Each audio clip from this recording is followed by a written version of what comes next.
Bismillahir Rahmanir Rahim. Alhamdulillah wassalatu wassalam ala khatamil anbiya. We are still continuing our discussion on Tawhid.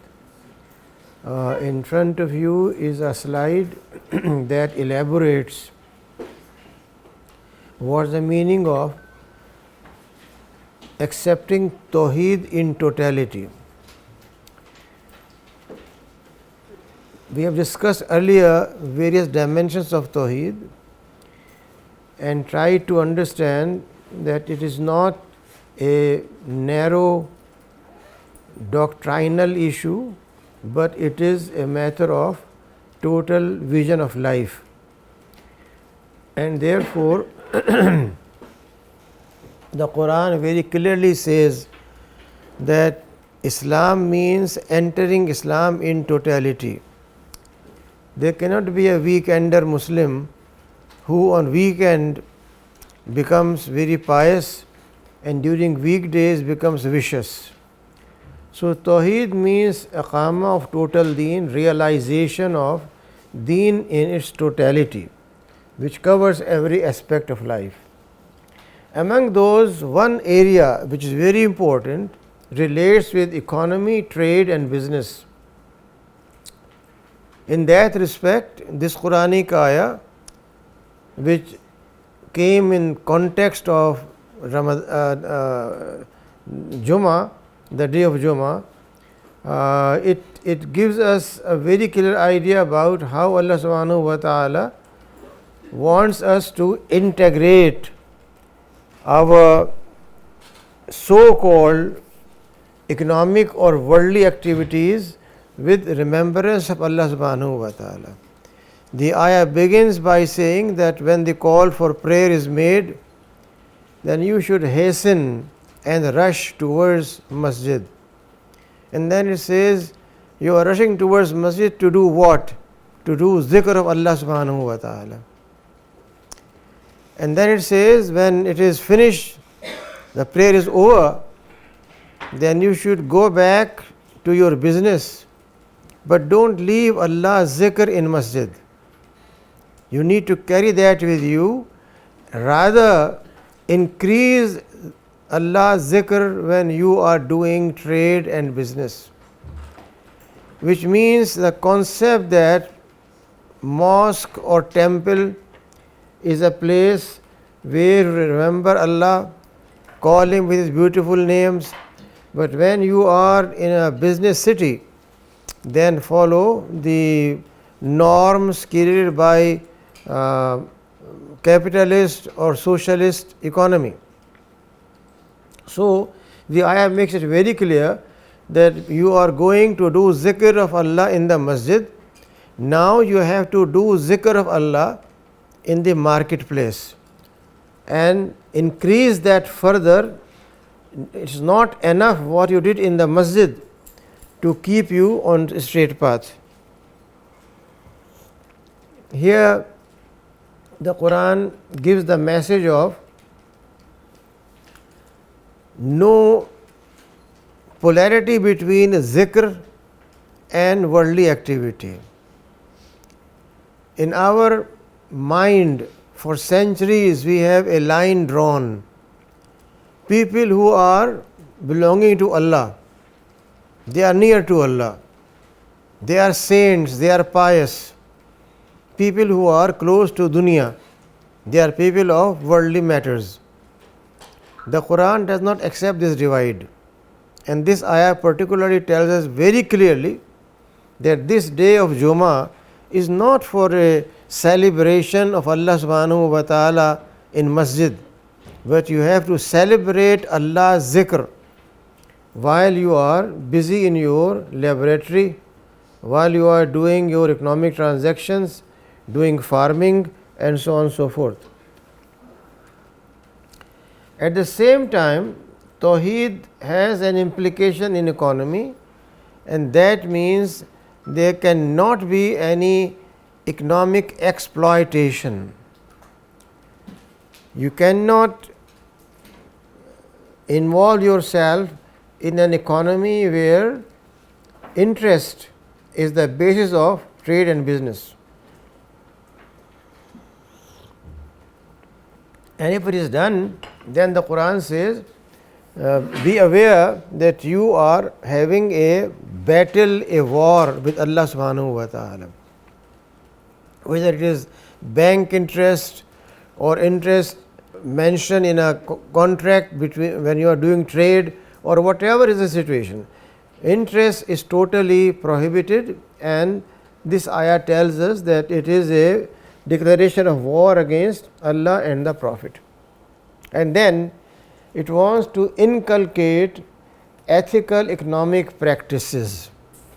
Tawhid means ethical practices must be integrated in economic activity. So, no one can be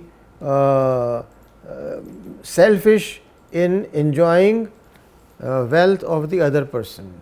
In order to make sure welfare of people and to avoid concentration of wealth, the Quran provides elaborate instructions about how the properly earned money, halal money, should be used. And here the ayah tells us this is for fuqara, for masakeen, and for those who are tax collectors, and those who are imprisoned or enslaved, as you find Muslims enslaved in Gaza and Kashmir, for their liberation, for spread of Islamic message. These are the distributions which are recommended for all those earnings which are based on piety and fair economic transactions. It does not mean a person who has black money, bribe, any kind of acquirements by oppression, that cannot become pure by giving sadaqat or charity. Then Tawhid also means supremacy of Sharia in every matter. So, matters which are judged, if they are judged based on any biases, any favoritism, any provincialism, then those are against Sharia. The Quran tells us very clearly that you have to judge between people with fairness and according to the law of Allah subhanahu wa ta'ala. If Sharia law is not observed, it simply means Tawhid is not observed. Impact of Tawhid on law is also visible in the Quran, because the Quran says that if someone has committed adultery, immorality, then your belief in Allah subhanahu wa ta'ala and akhirah demands that you should not have any shyness in deen. Deen requires proper investigation and punishment, and you should not hesitate in that because of any other considerations. And similarly, if someone has committed theft at individual level or at national level, national exchequer is a trust and amana, and if anyone from public money steals any amount, falls in the category of sariq and needs to be penalized in the way Quran has mentioned.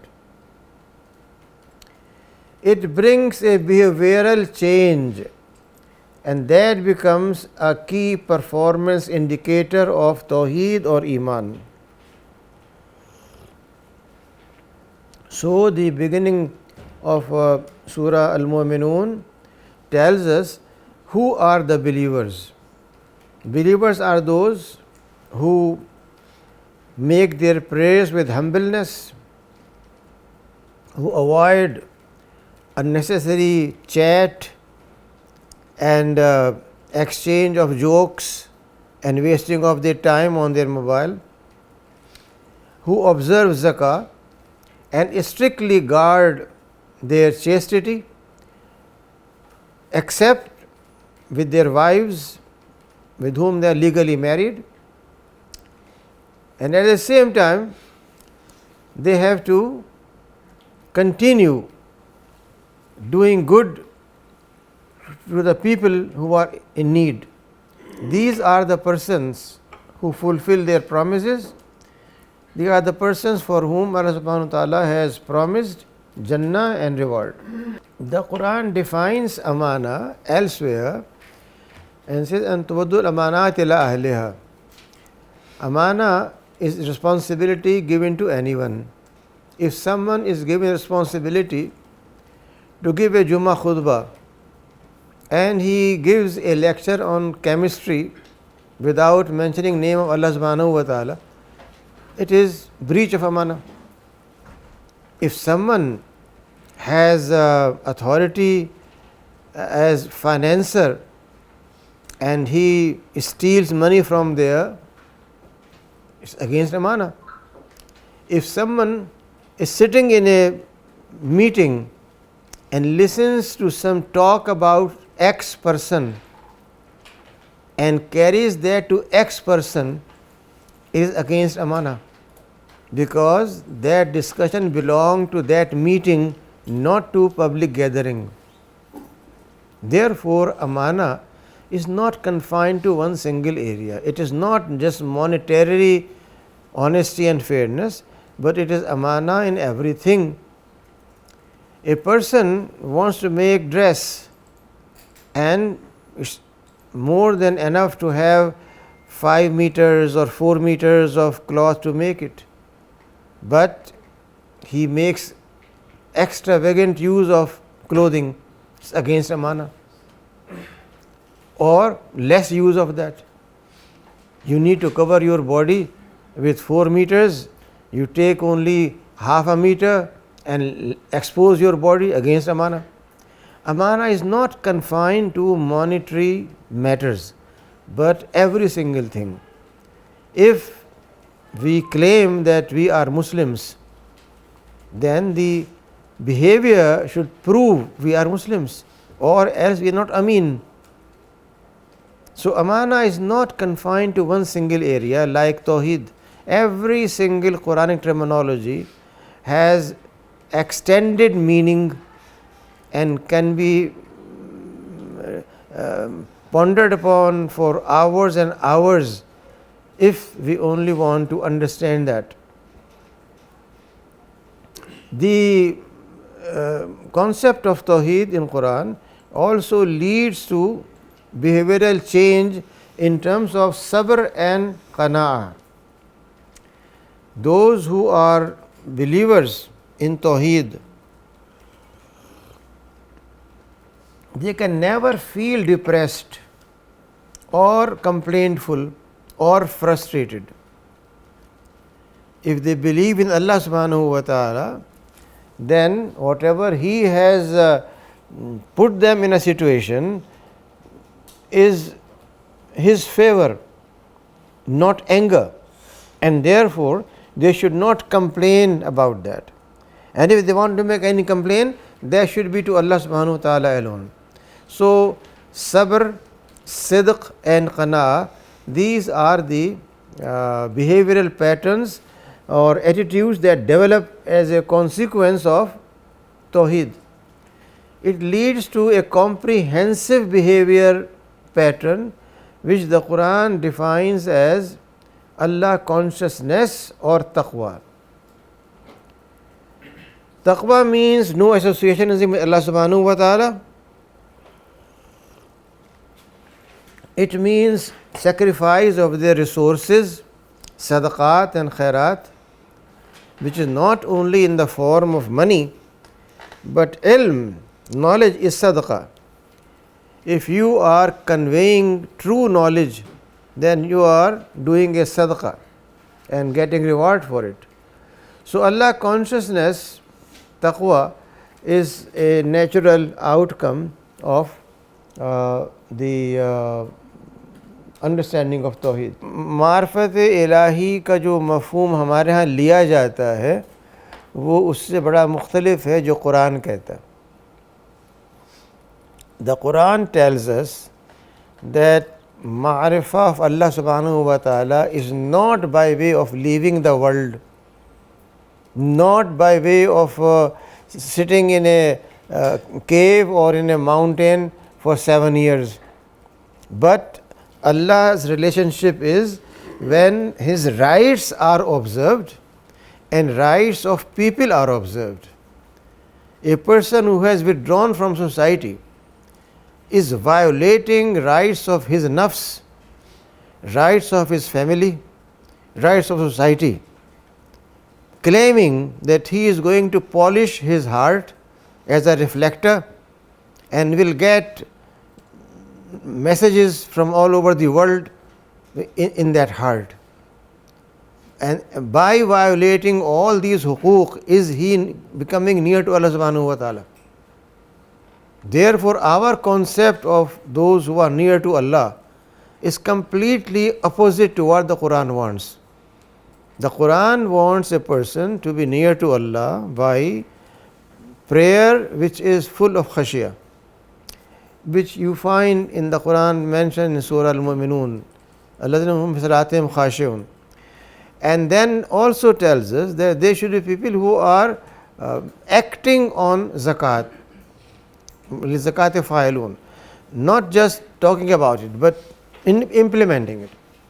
So the nearness to Allah subhanahu wa ta'ala is measured by behavioral change towards Allah and towards His people, not by claiming that I have spent 40 years in a cave, so I am an Allah wala admi. That is an unfounded claim made by people.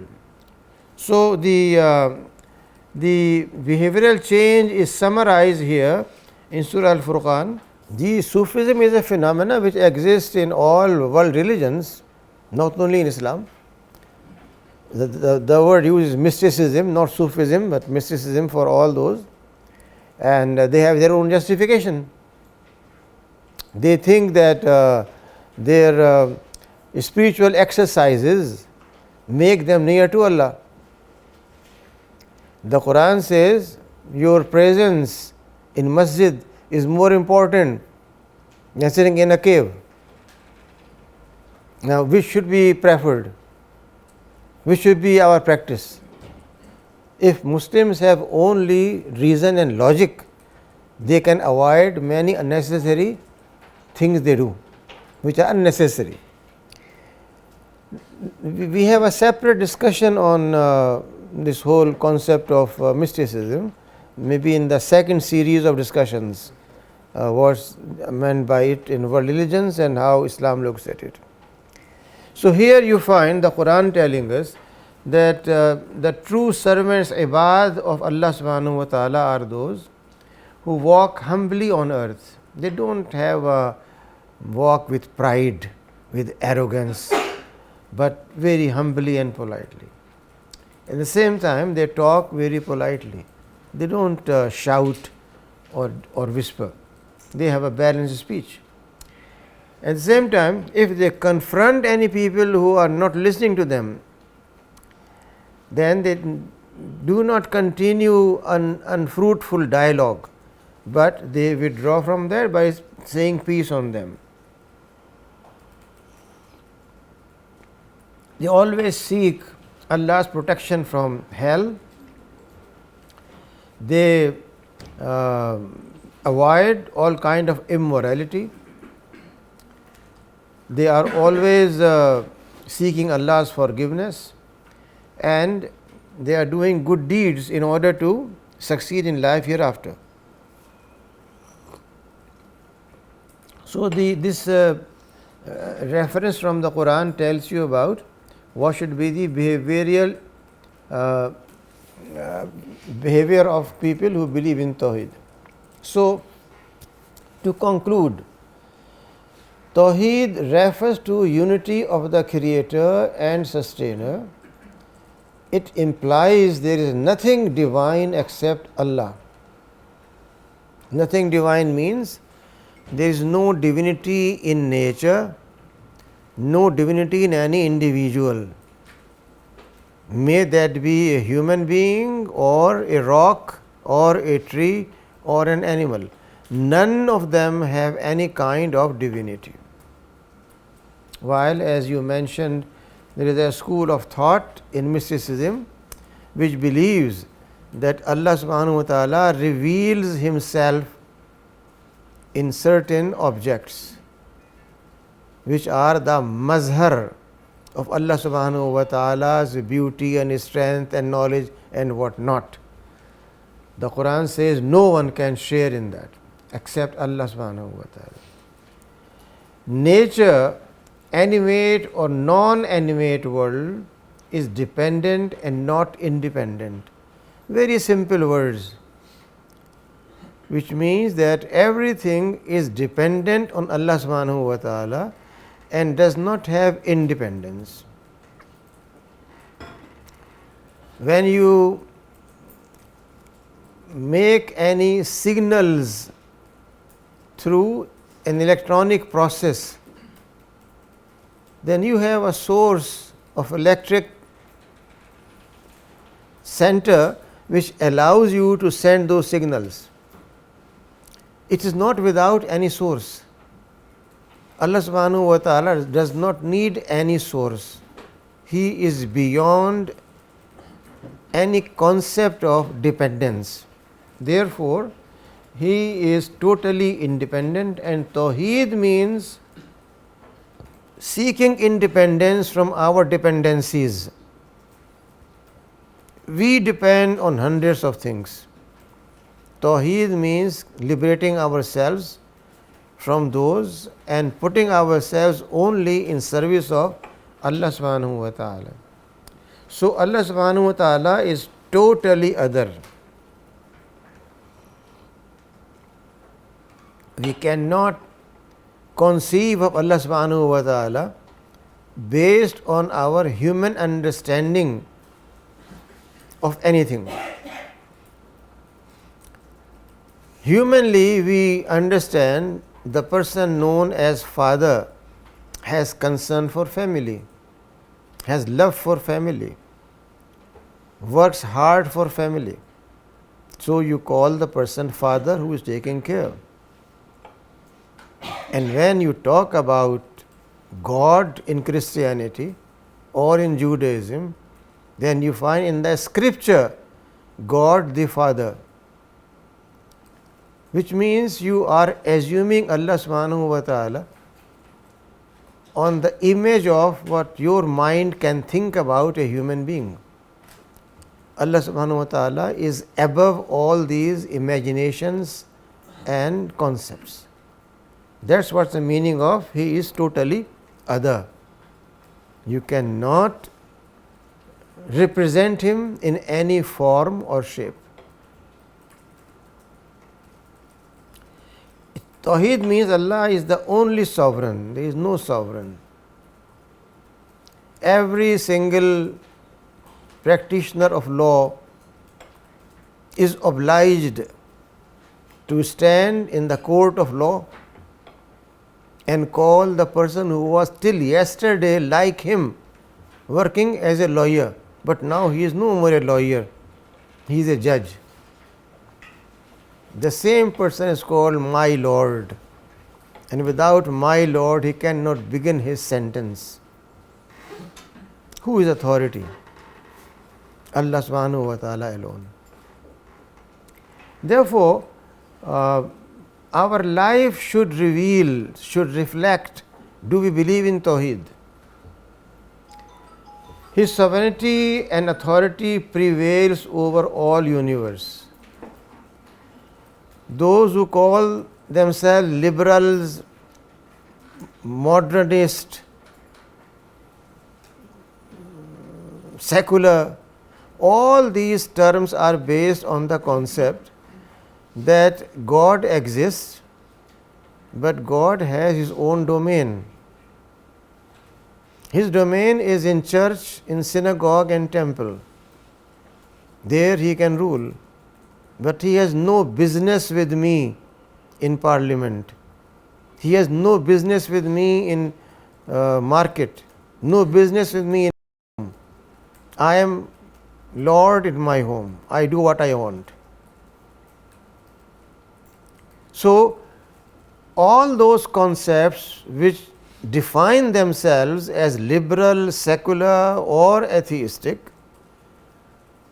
do not completely declare absence of God, but they only confine the areas of divinity and make most of the universe godless. Therefore, you have the scientific concept of universe, how universe created itself through a process without any God. And when from your childhood you are given images and statistics on that, till you pass away, you have one and same concept given to you by the colonizers of our mind. Allah subhanahu wa ta'ala is not like that. He is the sovereign and means He is authority in every place. The purpose of human creation is observance of ethical and moral conduct. Tawhid means having ethical and moral conduct in our personal life, collective life, economic life, political life and so on. And that means total devotion or becoming abd. Abd means a servant. Therefore, Allah subhanahu wa ta'ala calls His prophets or messengers as His ibad. Even in your confession of faith, you bear witness their prophet is Rasul and Abd of Allah subhanahu wa ta'ala, which means you cannot assign divinity to him. Prophet has no divinity. Only Allah has divinity. So, Tawheed requires becoming Abd, and Abd means person who is living a life in obedience to Allah's law or instructions. Therefore, he is ibad. He is abd and the community is of ibad. Ibad is the plural of abd. So, realization of Tawheed in personal life, family life, economic life, legal and cultural activities means Tawheed. Tawheed does not leave the realm of culture undefined. Tawheed defines what is the meaning of culture and civilization. It is not left to Bombay or Hollywood or anywhere else. Just two recommended books, and that takes care of our discourse on Tawheed. Allah subhanahu wa ta'ala has mentioned in many places in the Quran that He has written Rahmah on Himself, that His attitude towards His servants is that of Rahmah and Maghfirah. At the same time, He says that, Prophet, if you were not Rauf and Rahim, you would have repulsed people. That explains the meaning of how you implement akhlaq Allah subhanahu wa ta'ala in your behavior. If we expect ourselves to be forgiven and we don't forgive anyone. 5 years back, one of the colleagues made a sarcasm, a joke on you, and you feel infuriated. But now, for 5 years, you are not looking towards the person with compassion, with love, but always with hate. That means that single word used by your friend which you did not like has painted the person completely black. No possibility of becoming grey or white. Can Allah do that with His servants? He says, no. I keep on forgiving my servants. And therefore, your attitude should be of compassion. So, the hadith tells us that you should try to develop those characteristics which Allah subhanahu wa ta'ala defines in the Quran about Himself. If Allah subhanahu wa ta'ala is kind, then we should develop kindness. If Allah subhanahu wa ta'ala is the most knowledgeable, then we must increase our knowledge and even pray to Allah that please increase me in knowledge. وَقُلْ رَبِّ زِدْنِي عِلْمًا, the Quran says. Therefore, acquiring the attributes of Allah subhanahu wa ta'ala does not make a person divine or holy. No human being can become holy or divine by following any aspects of the Quran or Sunnah. Tawhid means that a person is free to increase in servitude to Allah subhanahu wa ta'ala, and at the same time the person can develop forgetfulness and forget about his obligations toward Allah subhanahu wa ta'ala. When he follows first path of remembrance, he does not need an alarm to ring to wake up for Fajr or to go for prayer. His bio alarm in body tells him it is time for that. Just as you don't need an alarm to tell you whether you are hungry at this point or not. Your body tells you that you are hungry, you should eat something. Your body tells you you are thirsty, you take something. You don't have ringing of bells all the time in your ears.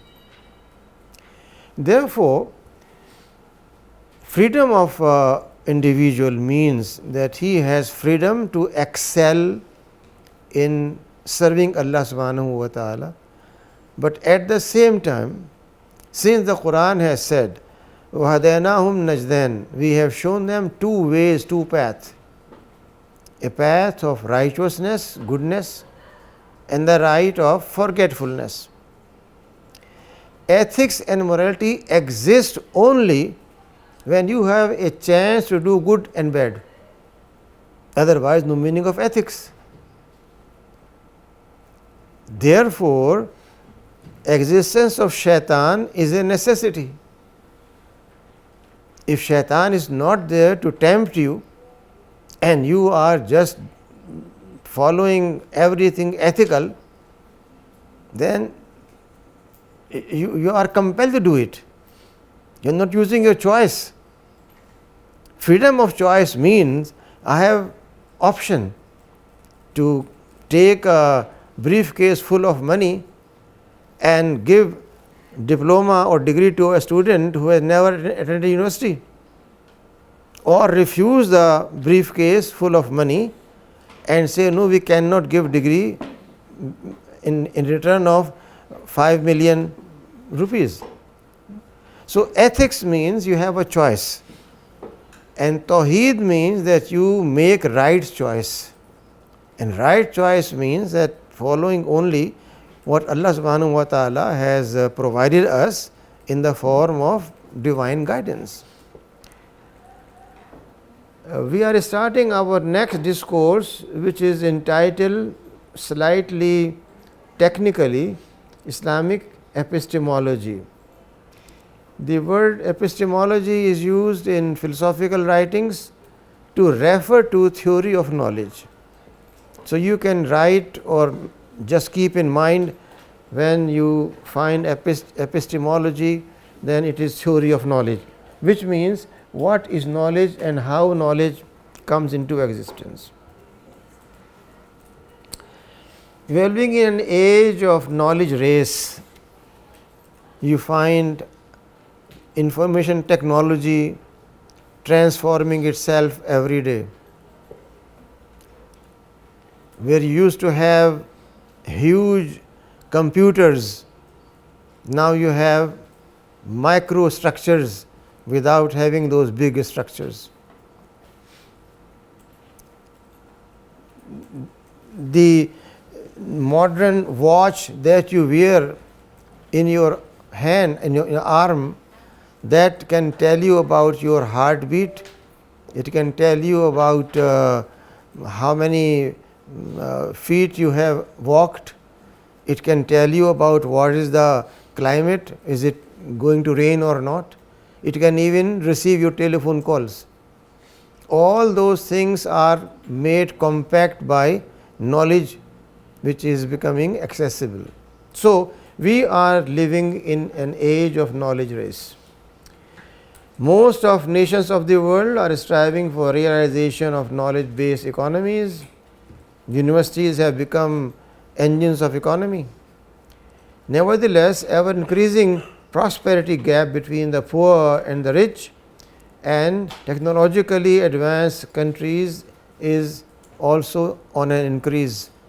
The more they become advanced in technology, the more you feel we are behind. And with all your efforts, you are able to reach perhaps a point where they were 50 years back, 100 years back. You reach up to that point, but not to exceed, not to excel over them, unfortunately, because of our lack of understanding of this phenomena.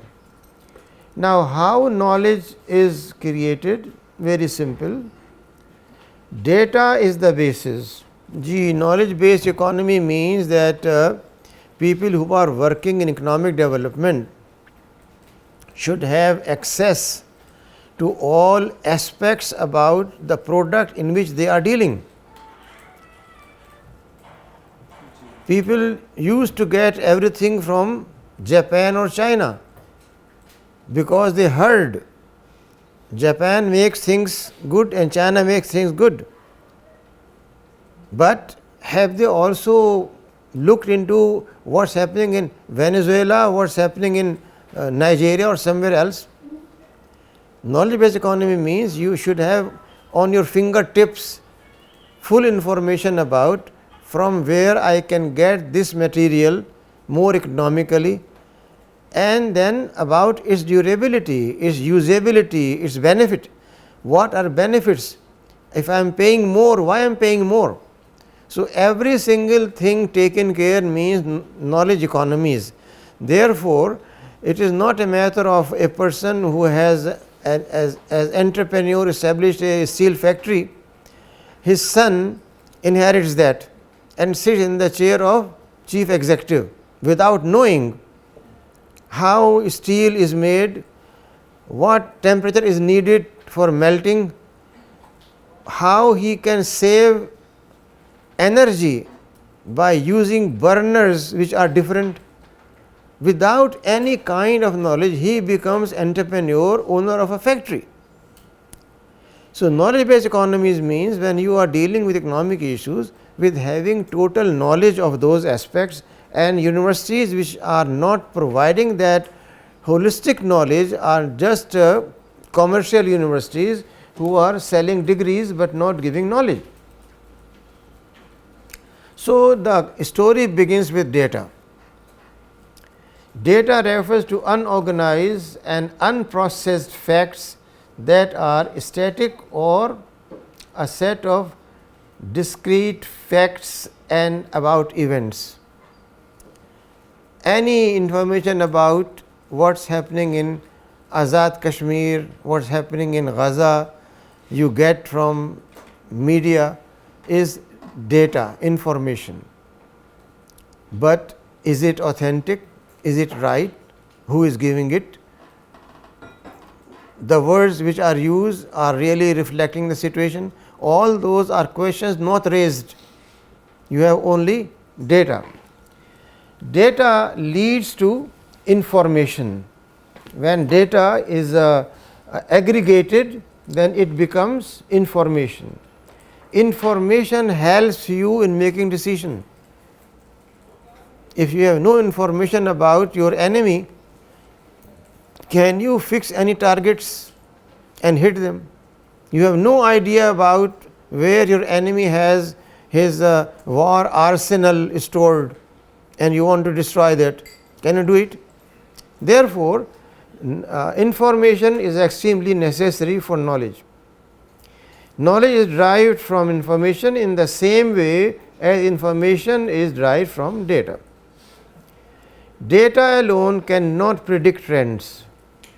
Information helps in understanding market size, market needs. When you want to open a new program in pharmacy or in rehab or in psychology, you need to find out who else are offering. Are they getting any students? What areas they are offering and how. So, market analysis is necessary. That determines what is your cost and what is the benefit you can draw. How much you are going to spend and what are you going to get as revenue and so on and so forth. So, without going through this process, nothing can move. Knowledge creation means a collection of data is not information. Information is an understanding of the relationship between pieces of data and other information. A collection of information is not knowledge. It only becomes knowledge when one is able to realize and understand patterns of information, their interface and implications. Without understanding what is the link between one or the other phenomena, you cannot make any judgment or decision. Therefore, it is knowledge creation which ultimately makes you move and make any decisions.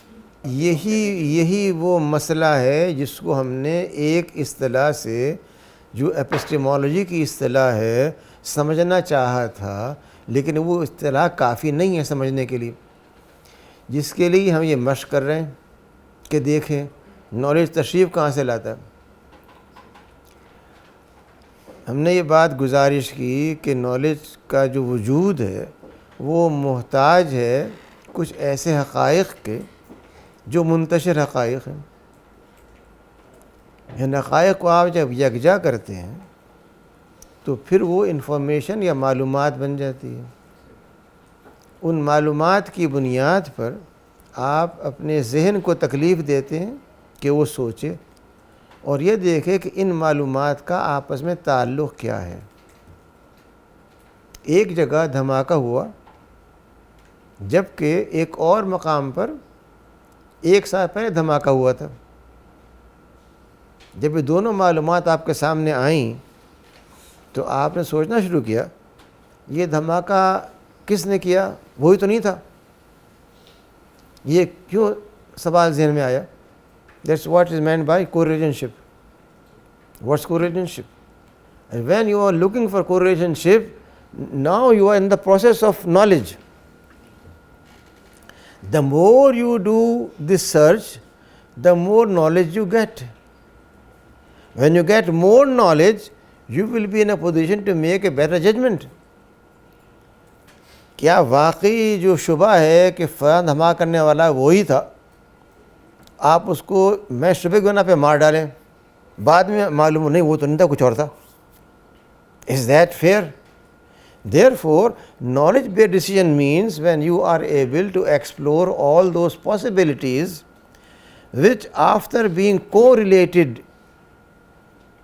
make you capable to come with a decision. وہ فیصلہ جنگ کا بھی ہو سکتا ہے، مقالہ لکھنے کا بھی ہو سکتا ہے، شعر کہنے کا بھی ہو سکتا ہے، کوئی چیز بھی ہو سکتی ہے. اگر شاعر ایک پرندے کو نہ دیکھے اور اس پرندے کی سریلی آواز کو نہ سنے اور اس کے انتہائی حسین رنگوں کو نہ دیکھے، شعر تشریف لائے گا دماغ میں اس کا؟ All these are correlated When Iqbal talks about Uqab and when he wants Shaheen, why he focuses on that? Because for him, young Muslim, male or female, should be like Shaheen, who should not eat the dead meat but look for fresh blood. All that did not come to his mind from nothing. Data, information, meaningful information, correlationship leading to knowledge. It's a very important question and very puzzling one also. You know, anything you see is given a meaning by us. A person, while talking to you, smiles, but that smile may be full of sarcasm, full of his own superiority, or full of compassion. Everything is possible. But how do you interpret that? You interpret that in terms of your own experience. If the person in the past is known for talking to students and trying to criticize everyone, then his smile, which is perhaps a polite way of doing things, will be also given the same meaning. यानी आप कहते हैं तजाहुल आरिफाना उर्दू में कहते हैं, इसका मतलब ये होता है कि आप एक इसको जानते हैं, आपको मालूम है, लेकिन आप अनजान बने बैठे हैं उसके बारे में. अच्छा, ये मैं क्यों कहूँ आपके बारे में? इसलिए कि मेरा गुमान ये है कि आप इस चीज़ से आगाह हैं, लेकिन इसके बावजूद आप आराम से बैठे हैं. हो सकता है आप आगाह ही ना हो. Quite possible. So, the question essentially is, can we have a certitude of knowledge? Or whatever we have is an appearance of knowledge. That has led over 90% of the European thought to end up in skepticism and agnosticism. Skepticism means doubting. Agnosticism means there is no knowledge at all. Knowledge is not attainable and does not exist. And that has led to atheism. So, there is a logical relationship between European move towards atheism, जो आपके यहाँ भी बाज़ात जिनके बड़े अखबारी column भी आते हैं और उनके अपने बने हुए हैं बहुत से आउटलेट्स, जो नौजवानों को वो जो चीज़ें वहाँ से रद्द हो चुकी या ज़ाया हो चुकी या दफन हो गई, उनको खोद खोद के निकाल करके यहाँ पे उला के समझते हैं हम बड़ा इल्मी काम कर रहे हैं, बड़े हम जदीदियत पैदा करेंगे. I will not name them, the known people in the country. So, that's why we are dealing with this and trying to understand what would be a true understanding of knowledge and what can make knowledge authentic and reliable. This is the main purpose of this topic. So, your question is very much relevant, but you have to be slightly patient, not too much, slightly patient for a while. Okay? So, the collection of knowledge does not result in your point is mentioned here. A person may have plenty of knowledge.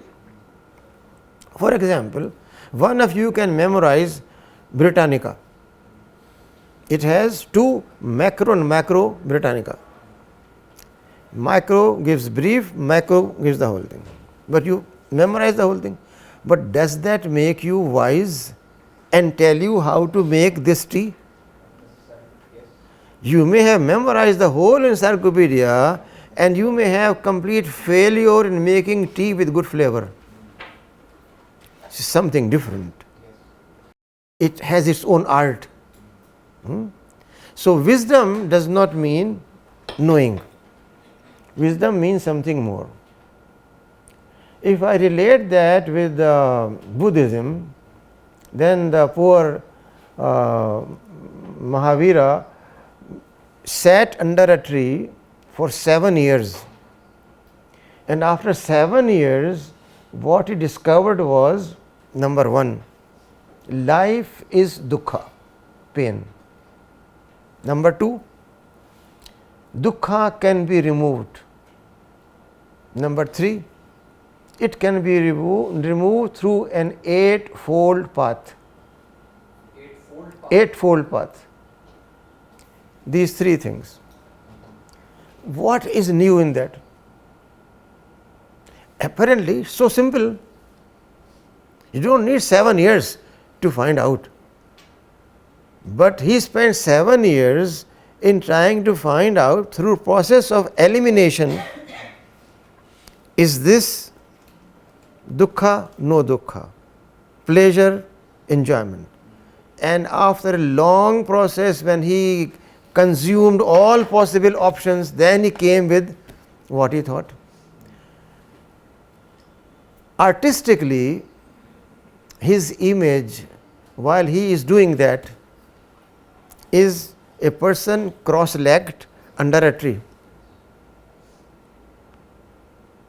But once he discovered that on his head there is a small round object which is bodhi in Sanskrit. Bodhi means wisdom.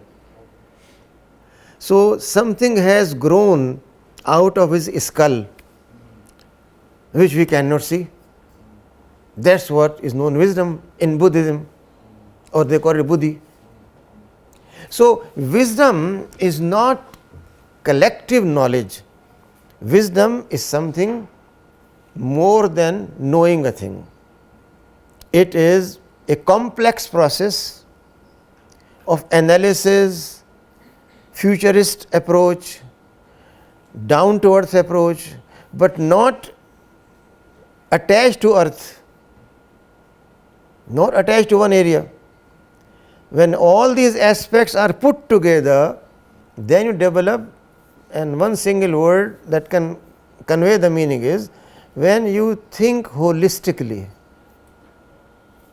Thinking holistically means that you are a wise person, not just a tunnel vision person who is just focusing on one thing. Crude example of tunnel vision is, if in a place known as Command and Staff College in Quetta, where I have lectured many times, if you hammer on a person and tell him how to hit a target, can you expect from him solution of problems? Simple. Very simple. ये आपकी बहुत फयाजी है कि आप कह रहे हैं कि पता है. मेरा गुमान ये है कि बहुत कम पता है. अगर सही पता हो तो कोई भी इंसान रुक नहीं सकता, क्योंकि उनको पूरी जो आपने आगाज़ में बात फरमाई थी कि इस्लाम जो है वो होलिस्टिक है. मुझे ये बताइए, क्या जो आपके बेशुमार अफराद आज माशरे में पाए जाते हैं, वो ताजिर हों, वो फ़ौजी हों, ब्यूरोक्रेट्स हों, जजेस हों, सियासतदान हों, उनमें से किसी को ये एहसास है कि इस्लाम होलिस्टिक है? या वो ये जानते हैं कि जो मैं रिश्वत ले रहा हूँ ये तो मेरा हक़ है और मैं इसमें से पैसे निकाल करके जाऊँगा, 2 महीने बाद उम्रा करके आ जाऊँगा, सब कुछ ठीक हो जाएगा, या मैं जाऊँगा फ़लाँ पीर साहब के पास, सब वो ठीक कर देंगे पीर साहब. यानी ये जो हमारा कॉन्सेप्ट, ये होलिस्टिक है इस्लाम का कॉन्सेप्ट नहीं है ना. अच्छा, ये तादाद कितनी है मुल्क के अंदर और वो कितनी है जो होनी चाहिए? The problem is through out human history you will have creative minority and majority of people are not fully aware. Therefore, the Quran nearly in every page says, very few of them know, very few of them you grasp, very few of them understand, because it is a phenomena, and that means it is obligation on those who know to convey that, to ensure at least if I know something, let one more person know it, if not 20. If I can have capacity to let 1000 know, much better. तो ये जो problem है, it is linked together, it is not isolated, and the key is our own understanding of our deen objectively, scientifically, based on research, not just hearsay. Unless we read and think about it, we cannot understand. देखिए, in simple words, when you think or you train to think out of the box, then you are exploring path of knowledge. But if from day one you have things which are fixed, you may know many things, but you will never explore and apply that. We have been told from childhood, Allah exists. One day we have to be accountable. But have we been told what are its implications for life? With all humbleness, we have discussed about Tawhid. On how many occasions you yourself took time to look on Tawhid from that perspective throughout your life? MashaAllah, each one of you is mature with PhD, with experience of 10-15 years of teaching. But with all that, have you ever thought Tawhid has that many dimensions? This is the problem. And that's what I'm saying, that we do not have yet holistic knowledge of Islam. When we have that, it makes impact. It brings change. And it brings change in behavior. Anyone who has understood Tawhid even once is bound to think again and again when he or she is involved in doing anything. Is it Tawhid or against Tawhid? Otherwise, we never feel it. Recall your own past when some Sheikh Sahab came in your home, and you have a tradition in your home, when such people come, you bow down and touch their knees. Did you ever hesitate in doing that? Knowing it's only for Allah's I should bend down, not for anyone else. Your political leaders have gone to certain shrines and bowed down and put their forehead on floor. You think they are not knowledgeable? They never read about Islam? Then why this behavior? Is it Tawhid? So the point is, knowing something academically is something different than trying to understand it and internalize it. My concern is internalization. When I wrote this mission and vision of university, my mind was very clear. Integration means internalization, that it goes in your blood. You think with that, you speak with that. Unless we do that, we are just fooling ourselves. It's verbosity, nothing more than that. वो एक और मकाम पे फरमाता है कि जिसको मैं दीन की समझ दे देता हूँ उस पर मैंने बड़ा एहसान किया.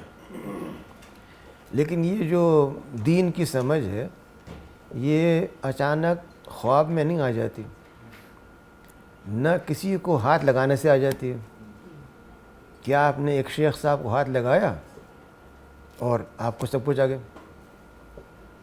हमारे मुशाहिदे में ऐसे अफराद भी हैं जो ये फरमाते हैं कि वो एक शेख से कंधा टकराया उनका और उन्हें पूरा कुरान पाक हिफ्ज़ हो गया उस टकराने के नतीजे में. ये फिक्शन नहीं है. I got his book, the one who claims that, from him. I have the book with me. So there are people who have many kind of claims, but unless you seek, unless you have a desire, unless you work for it, a person is not concerned to read and understand and think. Can truth down on him. Even that is possible. Allah is all powerful. He can even make a foolish person very wise. But normally what we see and observe is, unless you make some effort. Why the Quran says sa'i? It is your sa'i that counts. Effort that has to be done. So wisdom, when you seek wisdom, there is chance of getting it. But if you don't seek wisdom at all, then don't think it will be just given to you without any effort. देखिए ऐसा है कि to begin with, our knowledge tradition was never divided in secular and religious. But later on, it got divided. Secondly, those persons who think if they teach science in their madrasa, students will become atheist. They have to dig into books and find out who were major inventors among Muslims. They were persons who had deep knowledge of Quran and Sunnah, and at the same time of physics and optics and chemistry and what not. One person wrote around 30 volumes on human body and diseases, each volume for a separate disease, and the person was a memorizer of the Quran. He knew fiqh, everything. He never thought he is doing something worldly. So we need to advise them to read their own history, and then they will discover they have developed a very narrow approach about Islam, and we should not discard them nor look with contempt on them, but with sympathy, with kindness, and guide them to themselves discover what is the truth. So collection of knowledge does not result into wisdom. Wisdom arises when one understands the foundational principles and objectives of knowledge, on what knowledge is founded and what are its objectives. Information relates with description, definition, or perspective, what, who, when, where.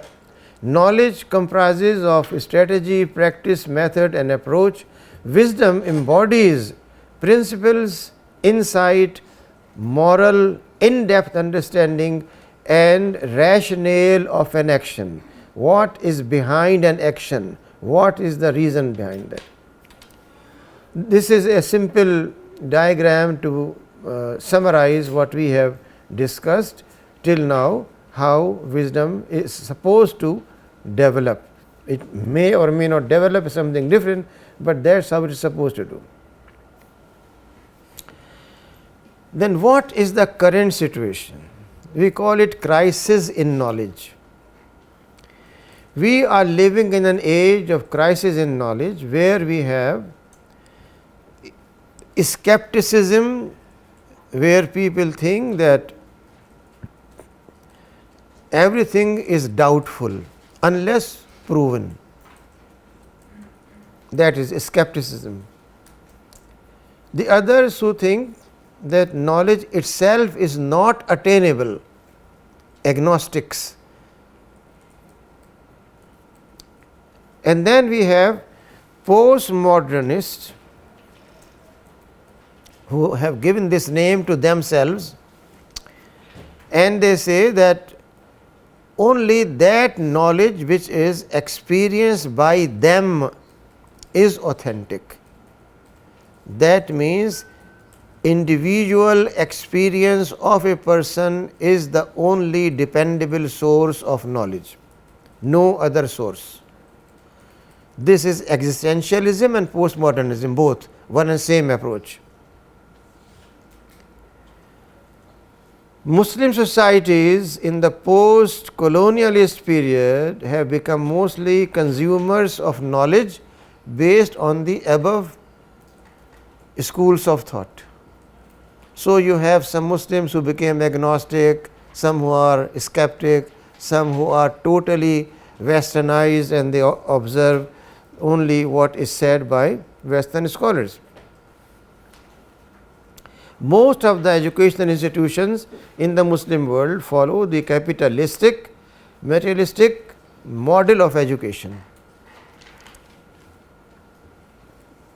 Textbooks in every single discipline are followed which are based on Western concept of life, concept of universe, concept of man, everything. So this has been going on for over 3 centuries, and therefore you cannot blame them for acting ignorantly. They must act ignorantly because they have not yet discovered what is real dimension of Islam. आपका ये कहना कि ये इल्म है मुश्तबा है मेरे लिए, क्योंकि इंसान जो है वो इल्म हासिल ही नहीं कर सकता मुकम्मल तौर पे, वो इतना महदूद है, उसके तजर्बा इतने महदूद हैं. Therefore, it is a established school of thought in the West who call themselves agnostics. जी क्या होना चाहिए, ये बड़ा अहम सवाल है. जी हाँ, बहुत अहम सवाल है. वो सिर्फ ये कहते हैं कि जो चीज़ प्रैग्मेटिक है, just do it pragmatically. But what is the source of pragmatism is not knowledgeable. Logic alone cannot give you logical origin. This is in brief their philosophy. These are the persons who raise questions like, can Allah make a stone which he cannot turn? They think they are doing something intellectual, very logical. No, but it is just posing questions which are meaningless. So these are agnostics. Generally, there are 4 sources of knowledge. Senses, which is empirical experience, what you get from seeing, touching, listening. Intuitional, which is inner feeling, your inner feeling, which may not have a logic but a feeling. You see a person and you would develop a concept, this person is dependable, honest, not cheating. Just intuition. Third is speculation, which is all metaphysical knowledge. All metaphysical knowledge is speculative, abstraction, conceptualization. And then personal knowledge. Personal means what I experience as individual, which is also known as mystical, because it is mysterious. Therefore, we call it mystical. And this is interpreted as knowledge which is result of an encounter with a totally other phenomena known as holy. What is holy is not definable by one or the other word. It depends on a given tradition. Therefore, people think that when they have encounter with the holy, it leads to spiritual enlightenment and unization of the part with the whole. Individual human being is a part, but holy is the holistic existence. So when you have an encounter, then you merge with the total. In Hinduism, in Upanishads, they say that a drop and ocean is used as a simile. In the so-called tasawwuf, the concept of ana al-haq is representing the same thing, that I am the truth. The truth means Allah only, but it's claimed. Anyhow, so this touch with holy and encounter with holy makes the person feel that he has acquired that holiness. Or people may think he has acquired holiness. I don't know which is right, but then that's how it is. So this is personal knowledge. Consequently, whatever the person says becomes authentic for him and for many. Why do we say Sheikh صاحب نے فرمایا؟ شیخ صاحب نے اس لیے فرمایا ہے کہ آپ نے شیخ صاحب کو وہاں بٹھا دیا جہاں پہ شیخ کو ہونا چاہیے. پھر جو فرمائیں گے صحیح فرمائیں گے, غلط کیسے فرمائیں گے؟ تو these are 4 major sources of knowledge. Okay. We have made empiricism our sheikh. Whatever is empirically mentioned, we take it as our sheikh. This is true. So empirical knowledge claims not only truthfulness but also ultimacy. And when empirical knowledge becomes ultimate, there remains no need for any divinity. If empirical knowledge is everything, and I have that, why do I need anyone else? Therefore, taking any one of these as ultimate source of knowledge leads to a situation which is, according to Islam, not genuine. Okay? And these are the 4 bases of your sociology, psychology, history, philosophy, anything, medical science, whatever knowledge you have is based on these 4 sources of knowledge. ہمارے یہاں بے شمار چیزیں ہم follow کر رہے ہیں اسلام کے علاوہ. جو اس کا دل چاہا اس کو اسلام کا نام دے دیا. آپ مجھے بتائیے, کیا اسلام اس کا نام ہے کہ آپ کے ملک کے ایک مرحوم اور ایک زندہ وزیر اعظم کسی بزرگ کے پاس جا کے درخواست کریں کہ براہ کرم مجھ پہ چھڑی مار دیجئے کہ میں وزیر اعظم بن جاؤں؟ یہ آکسفورڈ جانا یا نہ جانا کسی کام آیا؟ یہ دوسرے صاحب کا بی اے پاس کرنا کچھ کام آیا ان کے؟ یہ آپ کی آنکھوں کے سامنے ہے. It's not fiction, these are facts. So these 4 sources are very much common that exist in all societies, not your society, all over the world, and therefore we should know about that. Sir, اگر ہم ان کو ultimate source نہ بھی کہیں, جی source تو ہے نا ہمارا. میں نے کب انکار کیا مولانا؟ میں تو صرف آپ سے شیئر کر رہا ہوں جو چیز پائی جاتی ہے. میں نے قطعاً نہیں کہا کہ یہ سچ ہے یا جھوٹ ہے. میں تو خود رہنمائی کا مستحق ہوں. میں کیا رہنمائی کروں گا مولانا؟ میں تو خود مستحق ہوں رہنمائی کا. میرا کام صرف یہ ہے کہ میں آپ لوگوں تک جو کچھ اس وقت علم کی دنیا میں چیزیں پائی جاتی ہیں وہ آپ تک پہنچا دوں.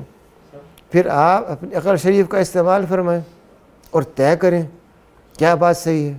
جی وہ ایسا ہے کہ یہ جو آپ کی پام ہے نا, اس میں جو لکیریں ہیں نا, ان کا اگر آپ پرنٹ لیں, پرنٹ, اور یہ پرنٹ محض میرا نہ ہو بلکہ یہ پرنٹ 500 افراد کے ہوں, پھر آپ ہر ایک کی نکالیں case history.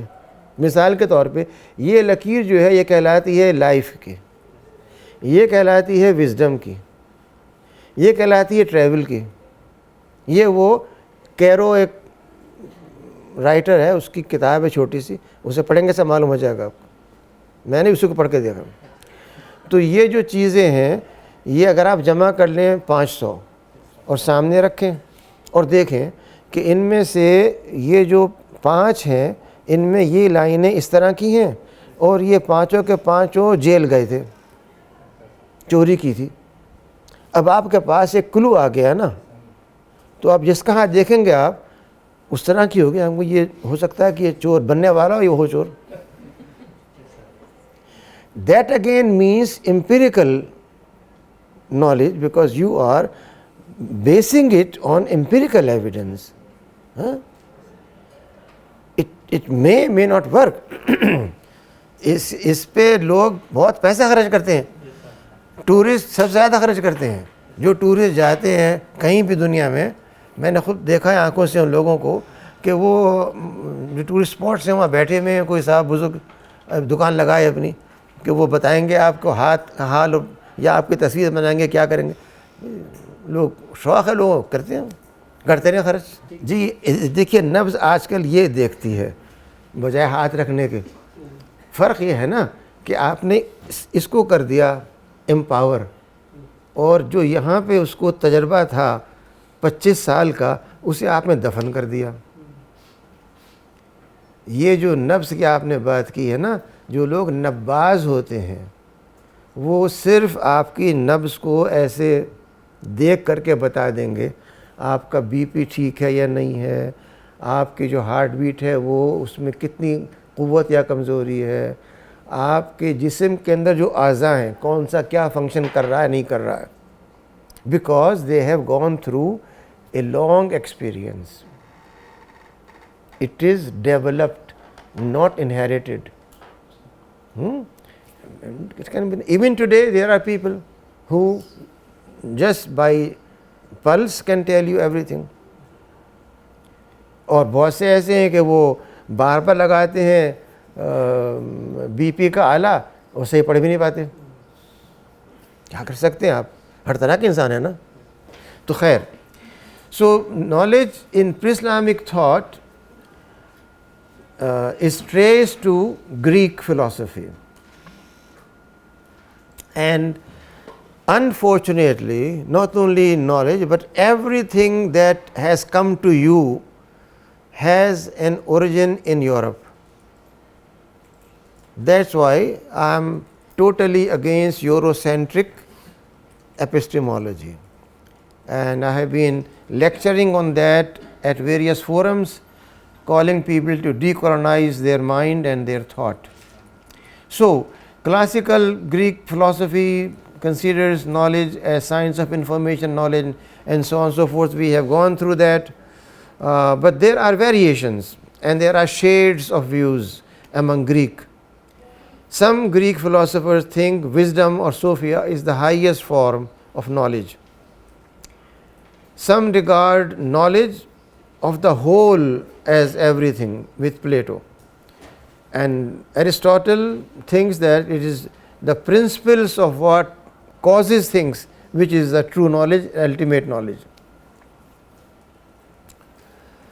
The scope of theory of knowledge can be summarized in these few words: knowledge of objects, universe, man, his origin, role and place; knowledge about God, his existence, his knowledge, his powers; origin of knowledge as such, and production of knowledge.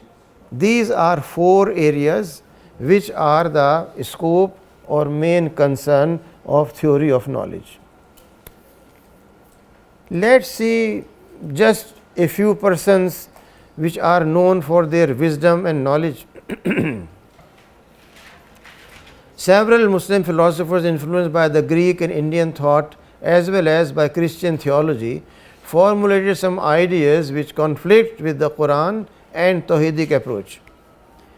We mention only 2 well-known Muslim thinkers. Ibn Sina, when he was hardly 12 years, he memorized the Quran, and he was a Ismaili.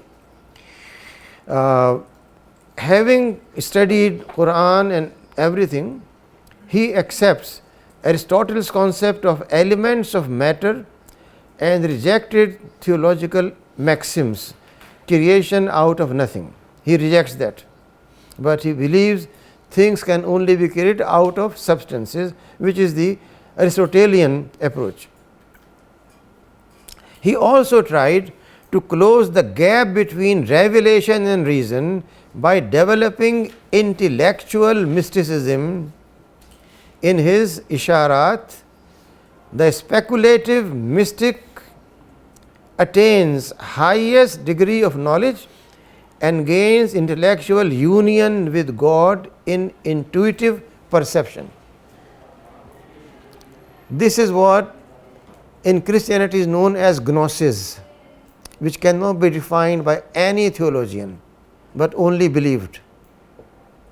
So, Ibn Sina in some areas is holding views which are totally contrary to the Quran and Sunnah, but does not mean we excommunicate him. It only means he is subject to criticism, and no human being can provide whole truth easily. Ibn al-Arabi, again a big name, is author of Futuhat al-Makkiyah, consisting of 37 volumes, 500 pages each. His doctrine of similarity, tashbih, was questioned by the mutakallimun. He at the same time maintains doctrine of tanzih. Tanzih means transcendence, and tashbih means Allah subhanahu wa ta'ala's manifestation in certain form. So he holds both views. He considers human beings unique because they were erected in the image of God and are able to actualize within themselves the attributes of God, which came in a question a while ago. The same time manifest God's attributes through their mode of existence in the cosmos. Highest stage of human perfection is a status of no station, maqam la maqam. One who reaches this station is called by him muhaqqiq. Such a person is the possessor of two eyes, zulain, and one eye. Each such person see their own creaturely uniqueness, with the other eye sees the identity with God. His two eyes becomes so far-sighted that with one he can swim deep into his own self. With the other eye he can perceive what Allah or God is. Now all this is what is influence of so many external theories of mysticism, which Ibn Arabi combines and which he has been taken as the Shaykh.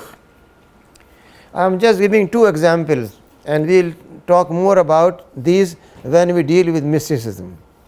Then we have many more big names who will be understood by us step by step. Now, जी मकाम ला मकाम से मुराद ये है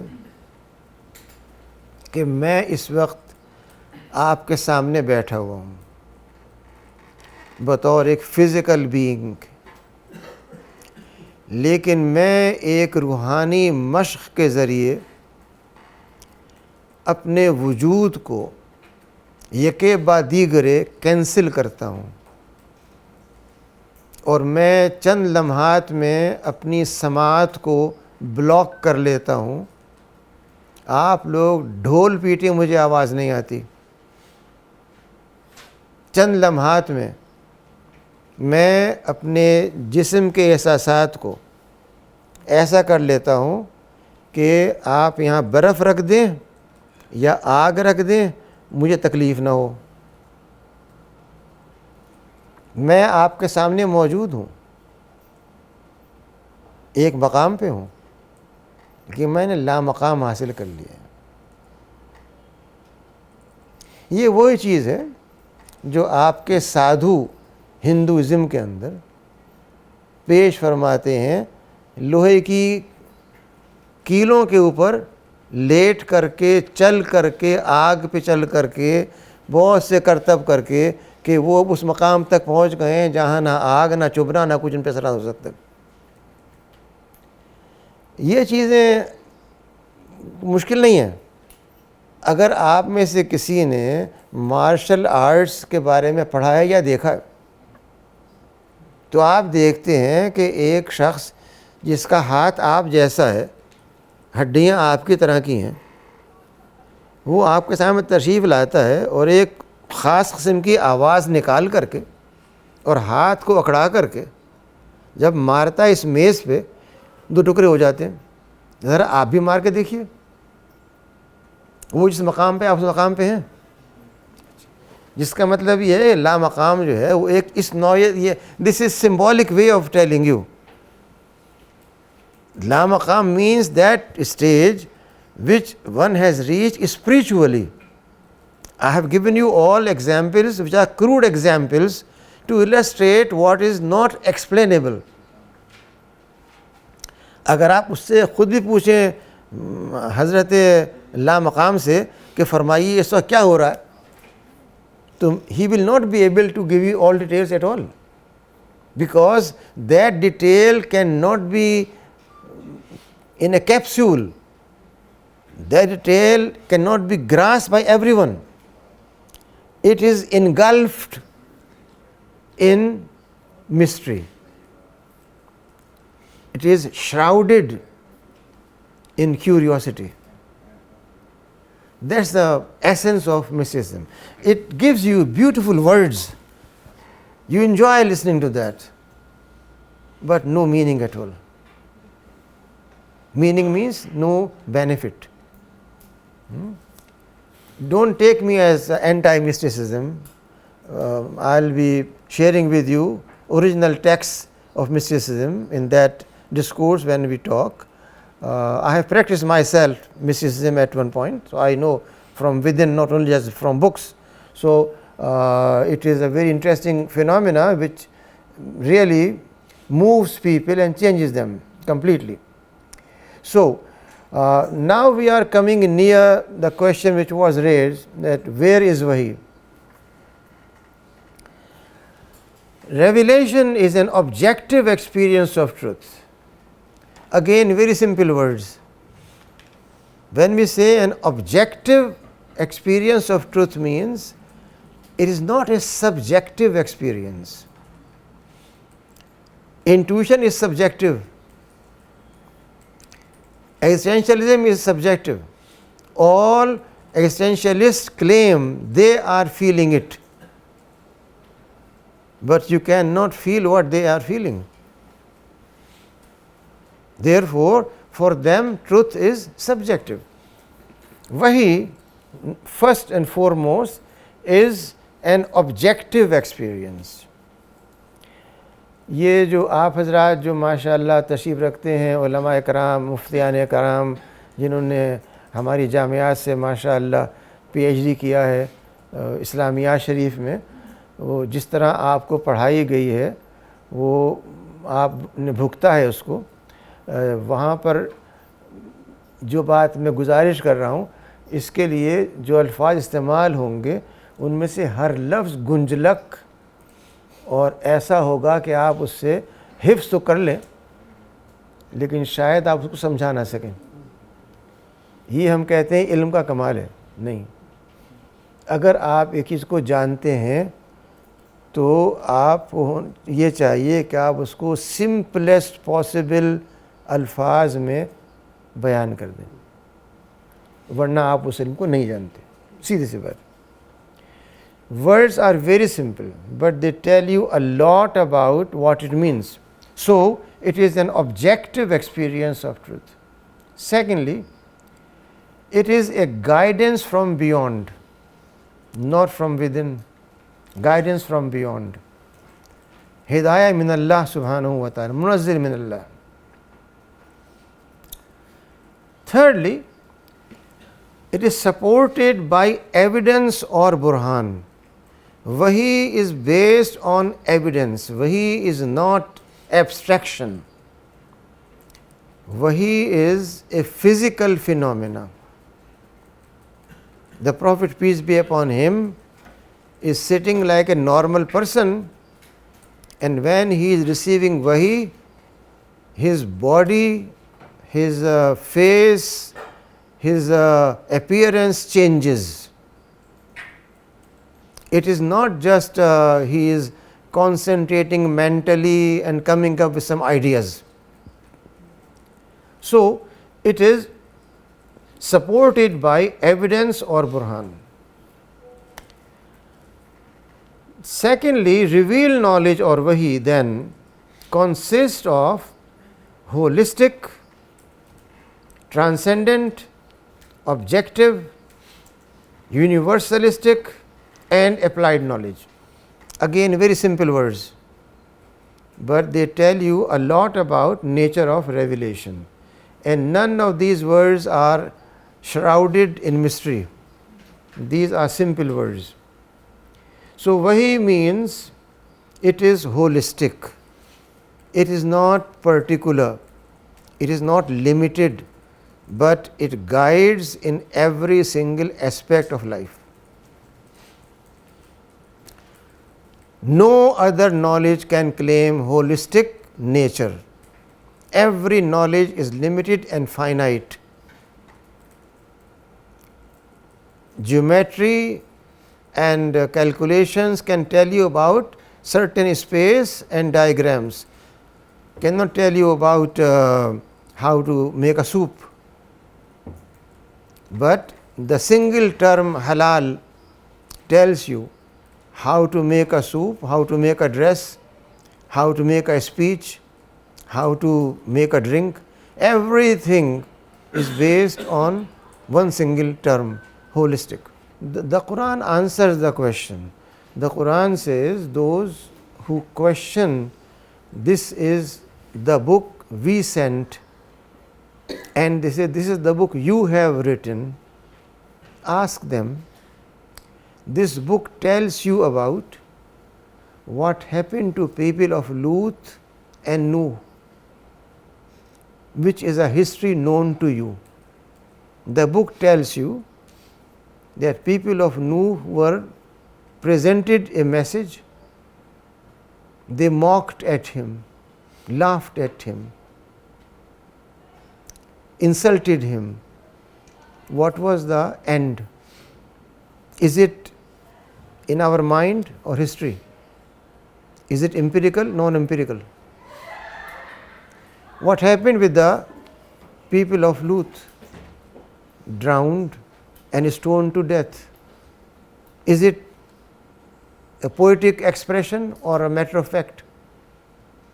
Therefore, Revelation itself answers the questions and tells us that what is given in Revelation is ultimate truth, which has taken place in front of you, and you travel. Even today, if you go to Jordan, go and visit near Amman, a whole area which is, it has those remnants of people who lived in mountains by making them houses and palaces from mountains. It's ruins are there. Petra. So you can go and see. I have seen that physically. So all those things are evidence. The Quran says this is what happened to so and so people, and the Quran tells the people this is the trade route taking you to different parts of the world. You, the Meccans who are tradesmen, you pass through that and you see with your eyes and you never believe. So you are denying what you see. The Quran is saying same thing. Why they were destroyed? Because they were not measuring correctly. They were using two measures, one when they take, other when they give. So here is the evidence of that. So when the Quran says you have to be fair and just, it also tells if you don't want to be just, then see what happens when you are unjust and unfair. So whatever the Quran is saying is truth, ultimate truth, which is verifiable empirically.